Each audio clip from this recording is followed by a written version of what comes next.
بسم اللہ الرحمن الرحیم الحمد للہ رب العالمین والصلاة والسلام علی خاتم النبیین۔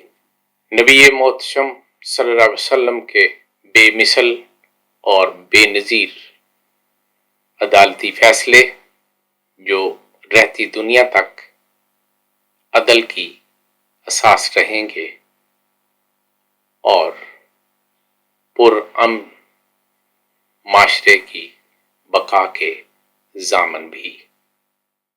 جادوگر کی سزا۔ نبی کریم صلی اللہ علیہ وسلم کے پاس ایک شخص کو لایا گیا جس نے ایک دوسرے شخص پر جادو کیا تھا۔ نبی کریم صلی اللہ علیہ وسلم نے فرمایا، اس جادوگر کو قید میں رکھو، اگر وہ شخص جس پر جادو کیا گیا ہے مر گیا اسے قتل کر دینا۔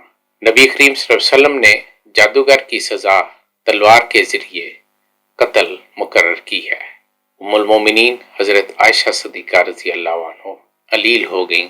ان کے بھتیجے ایک طبیب کے پاس دوائی لینے کے لیے گئے تو طبیب نے کہا کہ حضرت عائشہ رضی اللہ عنہا پر ان کی لونڈی جس کی گود میں بچہ ہے اس نے جادو کیا ہوا ہے۔ بھتیجے نے واپس آ کر ام المومنین حضرت عائشہ صدیقہ رضی اللہ عنہا سے طبیب والی بات کہہ دی۔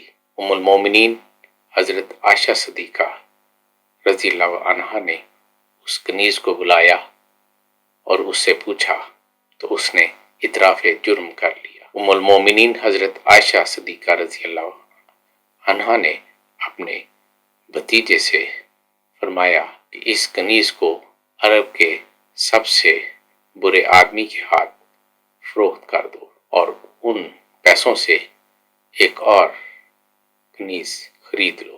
وما توفیقی الا باللہ۔